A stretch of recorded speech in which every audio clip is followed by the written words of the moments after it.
గురుభ్యో నమః. అస్మద్గురుచరణ పాదారవిందాభ్యాం నమః. నారాయణం నమస్కృత్య నరం చైవ నరోత్తమం దేవీం సరస్వతీం వ్యాసం తతో జయముదీరయేత్.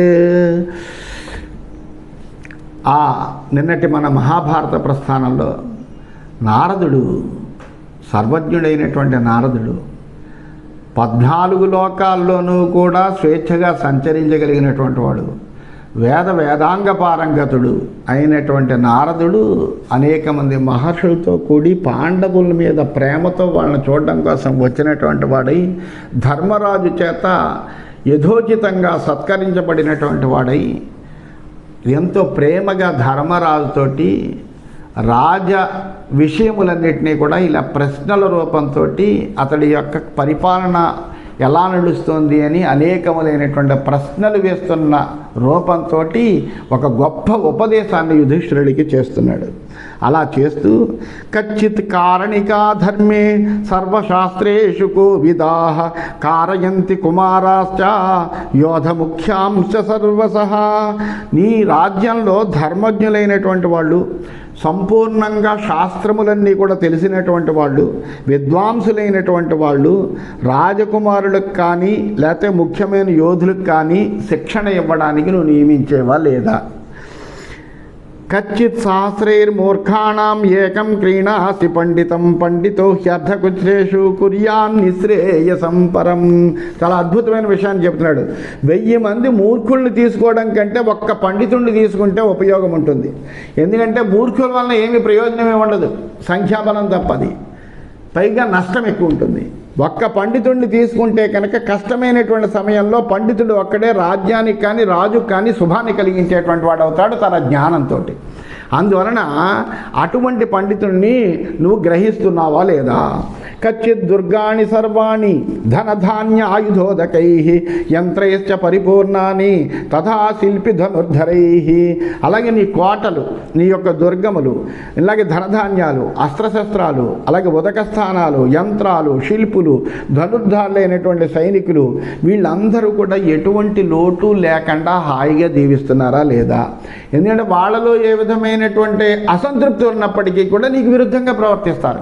అందువల్ల వాళ్ళు ఎప్పుడూ సంతృప్తిగా ఉండేటట్టుగా చూసుకోవాలి నువ్వు. ఏ కోపి అమాత్యో మేధావి శూరో దాంతో విచక్షణ రాజానం రాజపుత్రం వా ప్రాపయేన్ మహతీం శ్రియం. మేధావి శూరుడు, ఇంద్రియ నిగ్రహం కలిగినటువంటి వాడు, విచక్షణ జ్ఞానం అంటే కార్యకార్య జ్ఞానం తెలియదు, అంటే ఇది చెయ్యాలి ఇది చేయకూడదు అనేటువంటి జ్ఞానము సునిశ్చితంగా ఉన్నటువంటి వాడు. అటువంటి మంత్రులు ఒక్కడైనా రాజుకు కానీ రాజపుత్రుడికి కానీ గొప్ప సంపదను కలిగిస్తాడు. అటువంటి వాళ్ళు ఉన్నారా నీకు? కచ్చిద్ అష్టాదశాన్యేషు స్వపక్షే దశ పంచచ త్రిభిరవిజ్ఞాతై వేసి తీర్థాని చారకై. ఒక్కొక్క ప్రదేశంలో తీర్థంలో ముగ్గురు చొప్పున ఒకరికొకరు తెలియకుండా శత్రుపక్షంలో ఉండేటువంటి 18 మంది మీద నీ పక్షంలో ఉన్నటువంటి వాళ్ళు గూఢచారునిగా నియమించేవా లేదా అంటున్నాడు. ఇవి ఏంటిట? తీర్థాలంటారు వీటిని. తీర్థాలంటే మనం ఏదో తీర్థక్షేత్రాలు అనుకుంటాం, తీర్థక్షేత్రాలు కాదు, గురువులు మాట వీళ్ళు. ఇటువంటి గురువులు రాజుకి ఉండాలి. రాజుకి అటువంటి గురువులు లాంటి వాళ్ళు 18 మంది ఉండాలి. 18 మంది ఉంటే కనుక ఆ 18 మందితోటి చాలా చక్కగా రాజ్య పరిపాలన చేయగలుగుతాట.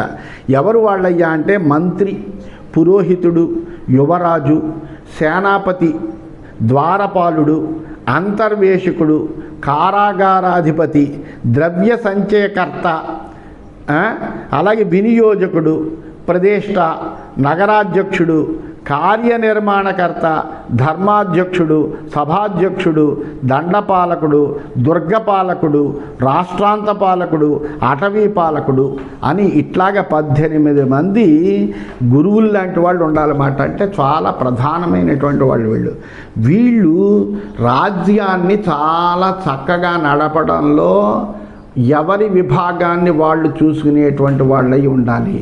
వీళ్ళందరూ కూడా రాజు యందు ఎప్పుడూ కూడా ప్రేమతో కలిగి ఉండాలి. అందువలన వీళ్ళు 18 మంది సమానంగా ఉంటున్నారా లేదా, వీళ్ళ వర్తన ఏదైనా క్రమం తప్పుతుందా, మనకు వ్యతిరేకంగా ఏమైనా ప్రవర్తిస్తున్నారా అని చూడడం కోసం వీళ్ళ మీద గూఢచారులను కూడా పెట్టాలట రాజు. ఒక్కొక్కళ్ళ మీద ముగ్గురు చొప్పున వినియోగించాలట. వాళ్ళకి ఎవరికి కూడా వీళ్ళ మీద గూఢచర్యం జరుగుతోంది అనేటువంటి విషయం తెలవకూడదు. ఎందుకంటే తెలిస్తే మళ్ళీ వాళ్ళలో ద్వేషం పెరుగుతుంది. అందువలన అంత చాలా చక్కగా పగడబందీ అయినటువంటి రీతితో రాజనీతి ఉంటుంది ఎప్పుడూను. అందువల్ల రాజు అయినటువంటి వాడు ఇలాంటివన్నీ కూడా చూసుకుంటూ ఉండాలయ్యా. అందులో కూడా చార వ్యవస్థ ముగ్గురి మీద ఉండక్కర్లేదట. ఎవరి మీద? మంత్రి, యువరాజు, పురోహితుడు. వీళ్ళ మీద గూఢచర్యం అనేటువంటిది అవసరం లేదట. మిగిలిన వాళ్ళ అందరి మీద ఉండాలట. అందువల్ల అంటే 18 మందిలో ముగ్గురిని వదిలేస్తే 15 మంది మీద ఒక్కొక్కడి మీద ముగ్గురు గూఢచారుల్ని పెట్టి 45 మంది గూఢచారుల్ని జాగ్రత్తగా పర్యవేక్షించుంటూ వాళ్ళకి తెలవకుండా వాళ్ళ ద్వారా విషయ సేకరణ రాజు చేసుకోవాలి. కచ్చిద్విషామ విదిత ప్రతిపన్నశ్చ సర్వదా నిత్యయుక్తో రిపున్ సర్వాన్ వీక్షసే రిపుసూదన. నీ శత్రువుల నుండి అజ్ఞాతంగా ఉంటూ నిత్యము జాగరూకుడవై ఉంటూ వాళ్ళ కదలికలను చేష్టలను కూడా కనిపెట్టాలి. అలాగే శత్రువులు ఎలా ఉన్నారు, ఎలా ప్రవర్తిస్తున్నారు అనేటువంటి విషయం ఎప్పటికప్పుడు తెలుసుకుంటూ ఉండాలి. కచ్చిద్ వినయ సంపన్న కులపుత్రో బహుశ్రుత అనసూయురనుప్రపుష్ట సత్కృతస్తే పురోహిత.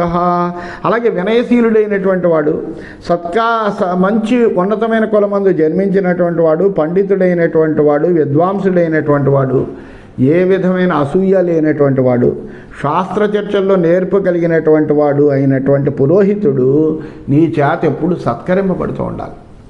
ఆయన ఎప్పుడు కూడా నువ్వు గౌరవిస్తూ ఆయనకి చక్కగా ఉన్నతాసనం ఇచ్చి గౌరవించి ఆయన ఒక గురువుగా చూసుకుంటూ ఉండాలి.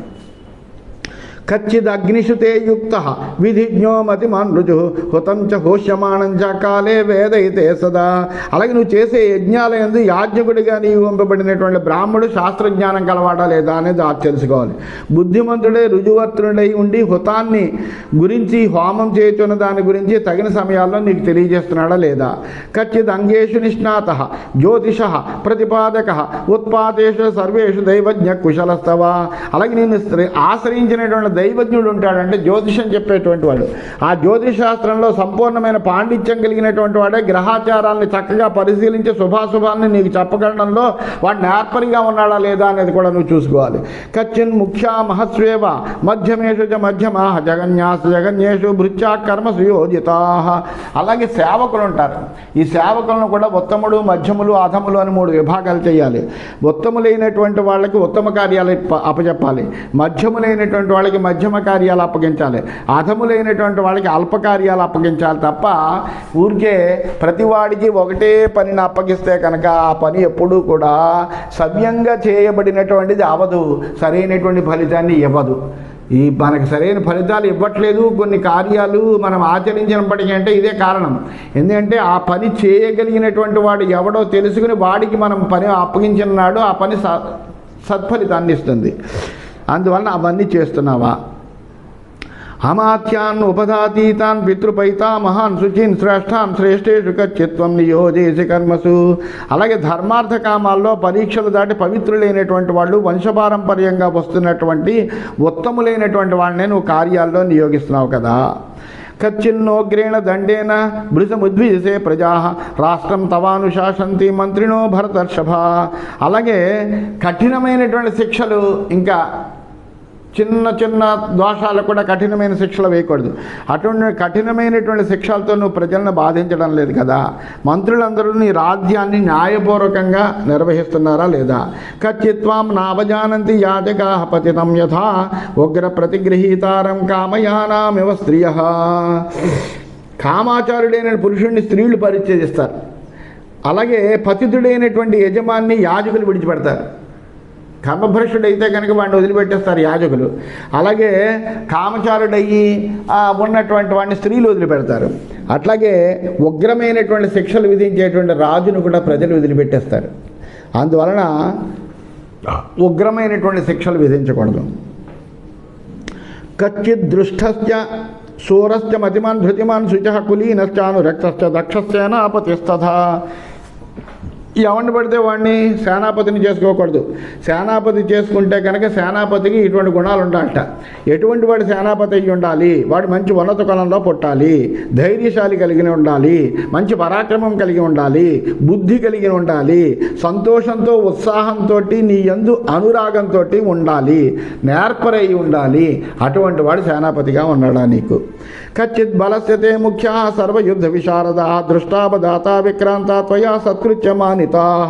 అలాగే నీ సైన్యంలో ఉండేటువంటి దళపతులు ఉంటారు, ప్రధానమైనటువంటి వాళ్ళు భయం లేకుండా యుద్ధం పట్ల యుద్ధం విద్యలు బాగా వచ్చినటువంటి వాళ్ళై కపటం లేకుండా పరాక్రమవంతులే ఉన్నారా? వాళ్ళని తగిన విధంగా నువ్వు సత్కరిస్తున్నావా? కచ్చిత్ బలస్య భక్తంచ వేతనంచ యథోచితం సంప్రాప్త కాలే దాతవ్యం దదాసిన వికర్షసి. ఎప్పుడో ద్వాపర యుగంలో జరిగినటువంటి విషయం, ఇప్పటికీ కూడా అనుసరించదగినటువంటి విషయాలు ఇవన్నీ కూడా. ఇవి త్రికాలాల్లోనంటే భూత భవిష్యత్ వర్తమాన కాలాల్లో ఎప్పటికీ కూడా త్రికాల అబాధితాలైనటువంటి అంశాలు అన్నమాట. అంతేకాని ఏనాడో చెప్పబడింది ఆ యుగధర్మం కాదు, ఎప్పటికీ ఇదే యుగధర్మం. ఇలా నడిచిన రోజుని ఆ రాజ్యము కానీ ఆ రాజు కానీ ఎల్లప్పుడూ కూడా ప్రజల చేత అనుగ్రహింపబడతాడు. అలాగే ఆ రాజ్యం ఎప్పుడూ కూడా సస్యశ్యామలంగా ఉంటుంది, ఏ విధమైనటువంటి ఈతి బాధలు ఉండవు. కచ్చిత్ బలస్య భక్తంచ వేతనంచ యథోచితం సంప్రాప్త కాలే దాతవ్యం దదాసిన వికర్షసి. నీ సైన్యానికి కానీ నీ దగ్గర ఉండేటువంటి ఉద్యోగులకు కానీ నీ దగ్గర పనిచేసేటువంటి భటులకు కానీ వాళ్ళకి అందరికీ కూడా ఇచ్చే జీతభత్యాలన్నీ కూడా నువ్వు కాలంలో అందేటట్టుగా ఇస్తున్నావా లేదా? వాళ్ళ వేతనాలని ఆలస్యం చేయకుండా అలాగే తక్కువ చేయకుండా వాళ్ళకి అందజేస్తున్నావా లేదా? ఎందుకంటే కాలాతిక్రమణాదేతే భక్త వేతనివర్భృత భర్తు కుప్యంతి యద్భృత్యా సో అనర్ధ సుమహాన్ స్వతః.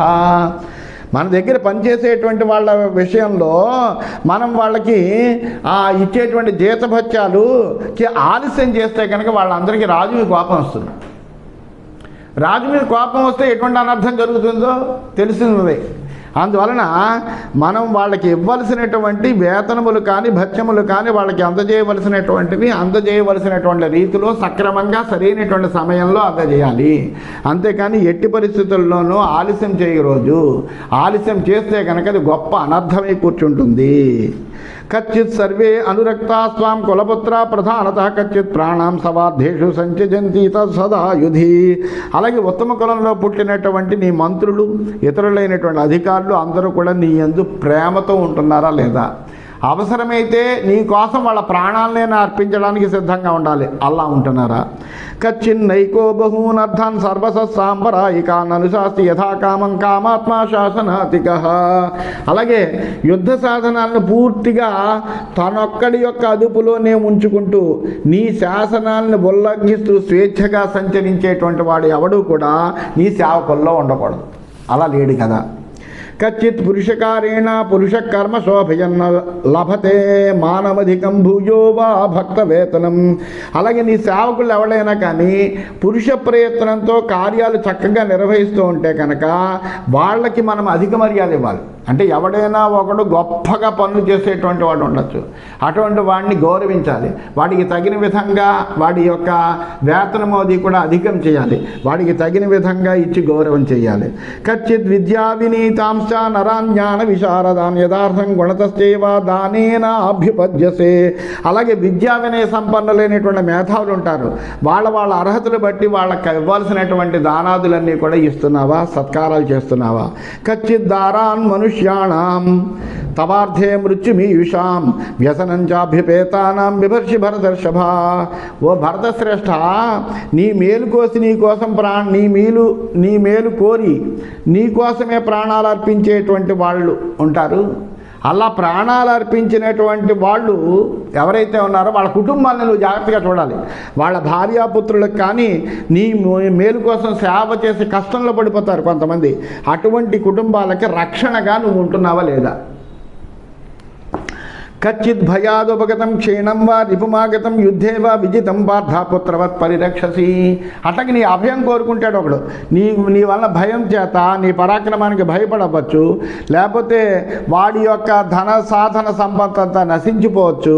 నిన్ను ఆశ్రయించి మహాప్రభు నిన్ను శరణం కోరుతున్నాను అంటే వాళ్ళకి శరణ ఇవ్వాల్సిందే. అంతేగాని నిన్ను కోరినప్పటికీ అబ్బాబే నువ్వు వెళ్ళిపో నేను సంహరిస్తానని అనకూడదు. అందువల్ల అలాంటి వాడిని శరణిచ్చి ఆదుకుంటున్నావా లేదా? అలాగే యుద్ధంలో నువ్వు జయించినటువంటి వాడు ఎవడైతే ఉంటాడో శత్రువు, ఆ జయించినటువంటి శత్రువును కూడా పుత్రుడిలాగా చూడాలి. ఒకసారి జయించిన తర్వాత వాడు నీ అధీనమైపోయిన తర్వాత ఇంక వాడు నీకు శత్రువు అవడు, నీ యొక్క సామంతుడు అవుతాడు. అందువల్ల వాడిని కూడా జాగ్రత్తగా కాపాడుతున్నావా? కచ్చిత్వమేవ సర్వస్యాః పృథివ్యాః పృథివీపతే సమస్త అనభిశంక్యశ్చ యథా మాత యథా పిత.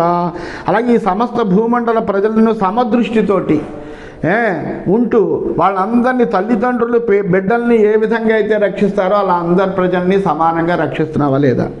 కచ్చిత్ వ్యసనినం శత్రుం నిశమ్య భరతర్షభ అభియాసి జవేనేవా సమీక్ష త్రివిధం బలం. అలాగే నీ శత్రువు ఒకడు ఎవడో వాడు బలహీనత తెలుస్తుంది.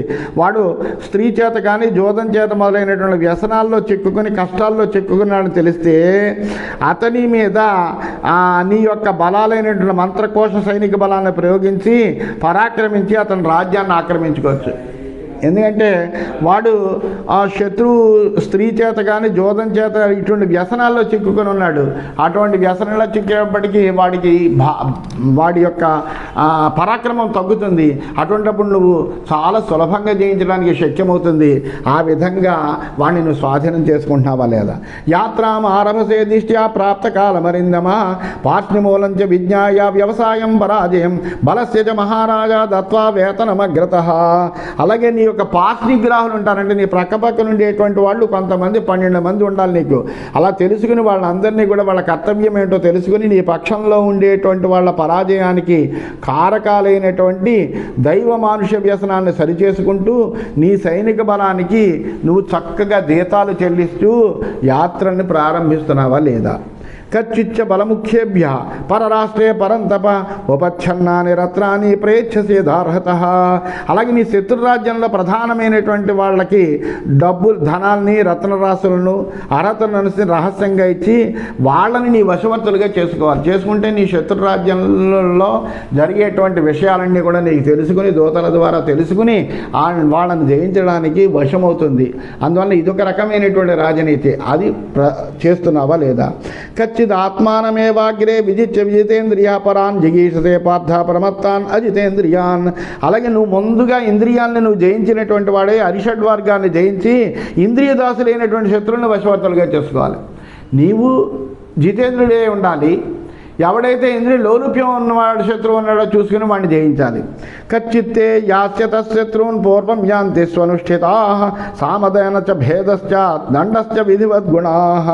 అలాగే శత్రువులను ఆక్రమించే ముందరే ఏ విధమైనటువంటి పరాకు పడకుండా సామదాన భేద దండం అనేటువంటి 4 ఉపాయాన్ని వినియోగించుకుని వాళ్ళని జయిస్తున్నావా లేదా?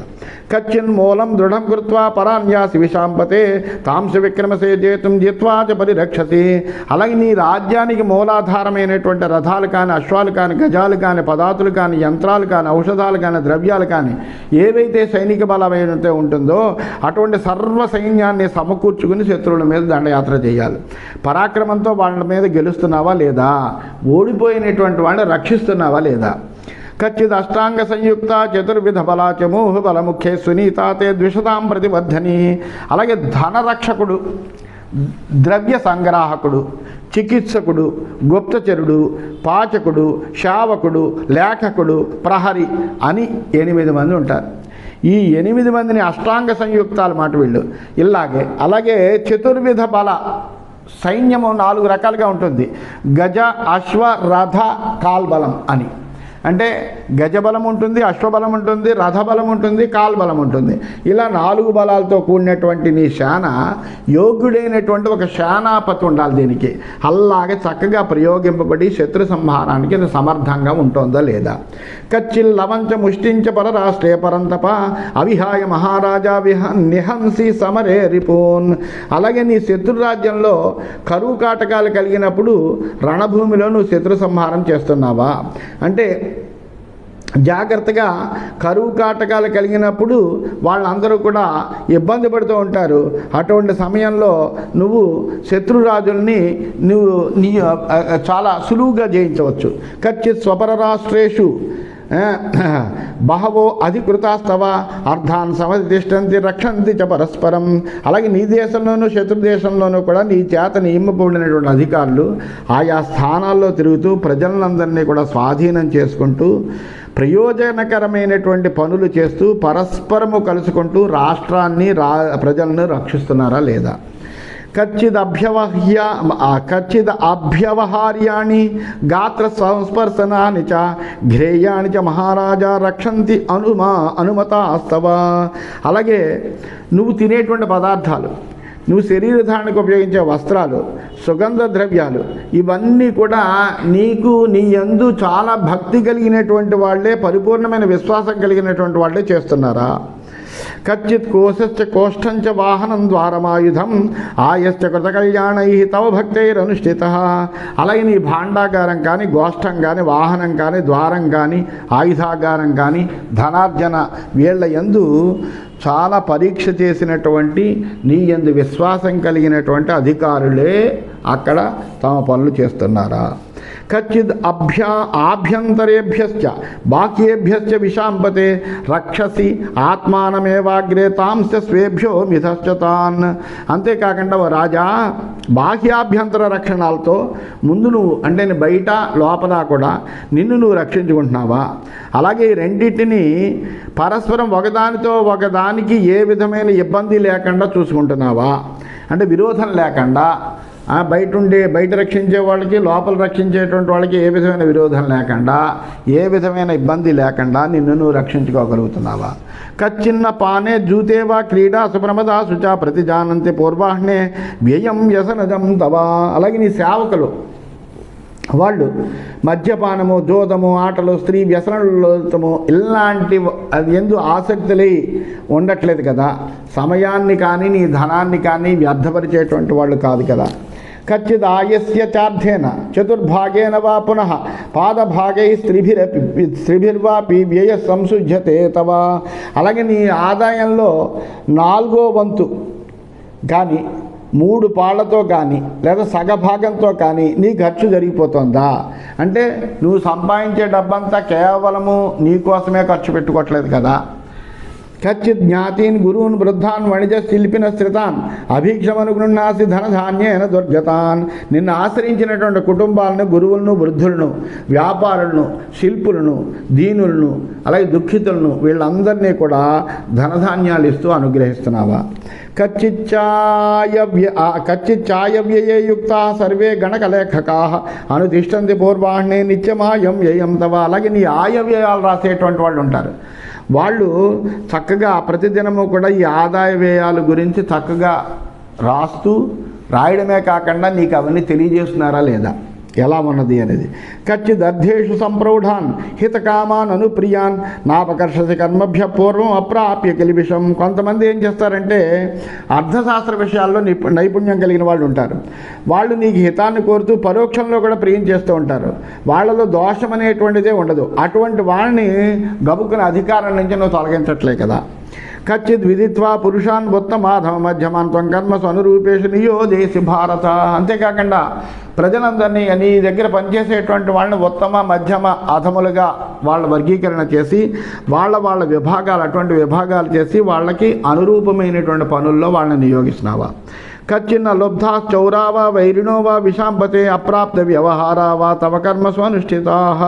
అంతేగాని నీ దగ్గర పనిచేసేటువంటి వాళ్ళు లోబులు కానీ, దొంగలు కానీ, శత్రువులు కానీ, వ్యవహార జ్ఞాన శూన్యులు కానీ ఎవరు ఉండట్లే కదా. కచ్చిన్న చౌరై లుబ్ధైర్వా కుమారే స్త్రీబలేన వా త్వయా వా పీడ్యతే రాష్ట్రం గచ్చి తుష్టాకృషీవలా. అలాగే సాధారణంగా అధికారం ఎప్పుడైతే వచ్చిందో అహంకారం పెరుగుతుంది.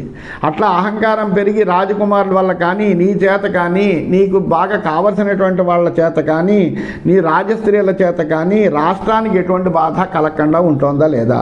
నీ రాజ్యంలో ఎప్పుడు కూడా రైతులు సంతోషంగా ఉంటున్నారా లేదా? కచ్చిద్ రాష్ట్రే తడాగాని పూర్ణ నిజ బృహాంతి చ భాగసో వినివిష్టాని చ కృషిర్దేవ మాతృక. అలాగే రాజ్యంలో వ్యవసాయం బాగుండాలి అంటే చక్కటి జల వ్యవస్థ ఉండాలి. అందువల్ల నీ రాజ్యంలో ఉన్న చెరువులు అవన్నీ కూడా నీటితో నిండి ఉంటున్నాయా? వర్షాధార వ్యవసాయము, కేవలము వర్షాధార వ్యవసాయం జరిగితే కనుక ఏమవుతుందంటే వర్షం వస్తేనే పంటలు పండుతాయి, లేకపోతే పంటలు పండవు. అందువల్ల ఏం చేసుకోవాలి? మనము జలాన్ని రక్షించుకోవాలి. ఆ రక్షించుకోవడానికి తటాకాలు, చెరువులు, నదులు అన్నీ పూర్ణంగా ఏర్పడేటట్టుగా చేసుకోవాలి. అలాంటివన్నీ చేసుకుంటున్నావా లేదా? కచ్చిత్ నా భక్తం బీజం చ కర్షకస్యావసేదతి ప్రత్యేకం చ శతం వృద్ధ్యా దదాసి రుణం అనుగ్రహం. నీ రాజ్యంలో ఉండేటువంటి కర్షకులు ఎప్పుడు కూడా అన్నానికి కానీ విత్తనానికి కానీ కొరత లేకుండా ఉండాలి. వాళ్ళకి ప్రత్యేకంగా దయ చూపించాలి. వాళ్ళకి అవసరమైతే రుణ సదుపాయం కూడా నువ్వు కల్పించాలి. అలా కనిపించి వ్యవసాయం చక్కగా జరిగేటట్టుగా చేస్తున్నావా? కచ్చిత్ స్వనుష్ఠిత తాత వార్తాతే సాధువిర్జనై వార్తాయాం సంస్కృతస్తాత లోకోయం సుఖమేధతే. నీ రాజ్యంలో ఉత్తమ పురుషులైనటువంటి వాళ్ళ ద్వారా కృషి గోరక్ష వ్యాపారం చక్కగా జరుగుతూ ఉండాలి. అలా జరుగుతోందా? అలాగే సుభిక్షంగా ఉంటే కనుక లోకం సుభిక్షంగా ఉంటే లోకులంతా కూడా సుఖంగా ఉంటారు. లోకులు సుఖంగా ఉంటే కనుక రాజుని వాళ్ళు అందరూ కూడా విశ్వసించి ఆ రాజే మాకు కావాలి సుమా అని అనుకుంటారు. భక్తి కలిగి ఉంటారు రాజు యందు. కచ్చిత్ చోరా కృతప్రజ్ఞ పంచ స్వనుష్ఠిత క్షేమం కుర్వంతి సంహచ్చ రాజన్ జనపదే తవా. అలాగే రాజ్యంలో ఉండేటువంటి ప్రత్యేక గ్రామాల్లో ఉండేటువంటి శూరులు, బుద్ధిమంతులు, కార్యకుశలులు వీళ్ళందరూ ఏంటంటే 5 బాగా తెలుసుకోవాలి. ఏమిటయ్యా అంటే వాళ్ళు పనులు చేయడంలో మెలకువ తెలుసుకోవాలి. అలాగే ఆ పనులు నెరవేర్చడానికి ఎటువంటి ద్రవ్యం కావాలి అనేటువంటి ఆ ద్రవ్య సహకారం పొందాలి. అట్లాగే దేశకాల విభాగం చేసుకోవాలి. ఆపద కలిగినప్పుడు రహస్యంగా ఉంచడం అనేటువంటి తెలుసుకోవాలి. కార్యసిద్ధి, ఇలా 5 తెలుసుకుంటే కనుక రాజ్యానికి క్షేమం కలుగుతుంది. ఆ విధంగా ఉంటున్నారా లేదా? కచ్చిన్ నగర గుప్త్యర్థం గ్రామ నగరవత్కృత గ్రామవచ్చ కృత ప్రాంత తేజ సర్వే తదర్పణా. అలాగే పట్టణాలను రక్షించడానికి గ్రామాలను, గ్రామాలను రక్షించడానికి పల్లెలను సూర్యుల ద్వారా, వీరుల ద్వారా రక్షిస్తూ ఉండాలి. ప్రాంతాలు, గ్రామాలు, నగరాలు వీటి అధిపతులందరూ కూడా నీకు పన్ను చక్కగా చెల్లిస్తున్నారో లేదో చూసుకుంటున్నావా? కచ్చిత్ బలేన అనుగతా సమాని విషమాని చ పురాణి చౌరాన్ని గ్రంథ చరంతి విషయే తవ. అలాగే నీ రాజ్యంలో రక్షక భటులు, సైన్య సహాయకులే దొంగలను, బందిపోటులను అణిచివేయడానికి సంచరిస్తూ ఎప్పుడు పహారా కాస్తూ ఉంటున్నారా లేదా? కచ్చిత్ స్త్రీయ సాంత్వయసి కచ్చిత్ తాస్త సురక్షిత కచ్చిన్న శ్రద్ధదాస్యాసాం కచ్చిత్ గుహ్యం న భాషసే. అలాగే నీ స్త్రీల్ని రక్షించడంలో సంతృప్తి చెందుతున్నావా లేదా? నీ యొక్క పరిపాలనలో స్త్రీలందరూ సురక్షితంగా ఉంటున్నారా లేదా? వాళ్ళందరూ నీ యందు పూర్తి విశ్వాసంతో ఉంటున్నారా లేదా? నువ్వు వాళ్ళ యందు విశ్వాసంతో ఉంటున్నావు కదా అని అన్నాడు. కచ్చిత్ ఆత్యైకం శ్రుత్వా తదర్థమనుచించ ప్రియాణి అనుభవన్ శేషే నత్వమంతఃపురే నృప. నువ్వెప్పుడు కూడా అమంగళకరమైనటువంటి వార్తలు విన్నప్పుడు కానీ, అలాంటి సమాచారాన్ని తీవ్రంగా ఆలోచిస్తున్నప్పుడు కానీ అంతఃపురంలో స్త్రీలోలుడివే ఆనందంతో ఉండట్లేదు కదా, అంటే జాగ్రత్తగా ఉంటున్నావు కదా. కచ్చిద్వౌ ప్రథమో యామో రాత్రే సుప్తా విశాంబతే సంచింతయసి ధర్మార్థో యామముత్థాయ పశ్చిమే. రాజు అనేటువంటి వాడు ఏం చేయాలంటే మొదటి 2 జాములు హాయిగా నిద్రపోవాలి. ప్రథమ యామము, రెండవ యామం అంటే మొదటి జాము, రెండో జాము హాయిగా నిద్రపోయి 3వ జాములో చక్కగా లేచినటువంటి వాడయ్యి ధర్మార్థాల గురించి ఆలోచన చేయాలి. అందువలన ఆ విధంగా నువ్వు చివరి యామంలో లేచి నిద్రలో మేల్కొన్నటువంటి వాడై తక్క ధర్మాన్ని గురించి, అర్థాన్ని గురించి ఆలోచన చేస్తున్నావా? కచ్చిత్ అర్థయసే నిత్యం మనుష్యాన్ సమలంకృత ఉత్థాయ కాలే కాలజ్ఞై సహ పాండవ మంత్రిభి. అలాగే ప్రతిదినము పొద్దున్నే నిద్ర నుండి మేల్కొని దేశకాలాన్ని అనుగుణంగా మంత్రులతోటి కూర్చుని నీ దర్శనార్థం వచ్చినటువంటి ప్రజానీకానికి అందరికీ దర్శనమిచ్చి వాళ్ళ యొక్క కోరికలు తెలుసుకుని వాళ్ళ కోరికలు నెరవేర్చడానికి తగిన విధంగా ప్రవర్తిస్తున్నావా లేదా? కచ్చిత్ రక్తాంబరధరాః ఖడ్గహస్తా స్వలంకృతాః ఉపాసతే త్వామభితః రక్షణార్థమరిందమా. అలాగే ఎర్రని వస్త్రాలను ధరించి ఖడ్గపాండైనటువంటి భటులు ఎప్పుడూ కూడా నీ చుట్టూ ఉంటూ నీ యొక్క రక్షణ చేస్తున్నారా లేదా. కచ్చిత్ దండ్యేషు యమవత్ పూజ్యేషు విశాంపతే పరీక్ష వర్తసే సంయక్ అప్రియేషు ప్రియేషు చ. అలాగే రాజు అనేటువంటి వాడు ఎలా ఉండాలంటే శిక్షింపదగినటువంటి వాళ్ళ యందు యమధర్మరాజులా ఉండాలట, గౌరవింపదగినటువంటి వాళ్ళకి ధర్మరాజులా ఉండాలట. అందువలన ఎవడు ప్రియుడో ఎవడు అప్రియుడో పరీక్ష చేసుకుని ఎవరి యందు ఏ విధంగా వ్యవహరించాలో అట్లా వ్యవహరిస్తున్నావా లేదా. కచ్చిచ్చారీ రమాబాధం ఔషధైర్నియమేన వా మానసం వృద్ధసేవాభిః సదా పార్థాపకర్షసి. అది కచ్చిత్ శారీరం ఆబాధాం, శరీరానికి సంబంధించినటువంటి బాధలు లేకుండా ఉండాలి ముందర. అంతేగాని మనము రోగంతో ఉన్నప్పుడు ఏమీ సరిగ్గా కార్యక్రమాలు చేయలేము. అందువల్ల శరీరానికి రోగం ఏదైనా సంభవించినప్పుడు దానికి ఔషధాలను సేవించి కానీ చికిత్స చేసుకుని కానీ రోగాన్ని పోగొట్టుకుని ఆరోగ్యంగా ఉండడానికి ప్రయత్నం చేయాలి తప్ప రోగాన్ని వృద్ధిపరుచుకోకూడదు. అలాగే పెద్దలందరినీ కూడా సేవిస్తూ వాళ్ళ మనస్సును ఆనందపరుస్తున్నావా లేదా. కచ్చిత్ వైద్య చికిత్సాయాం అష్టాంగాయాం విశారదా సుహృదశ్చ అనురక్తాశ్చ శరీరేతే హితా సదా.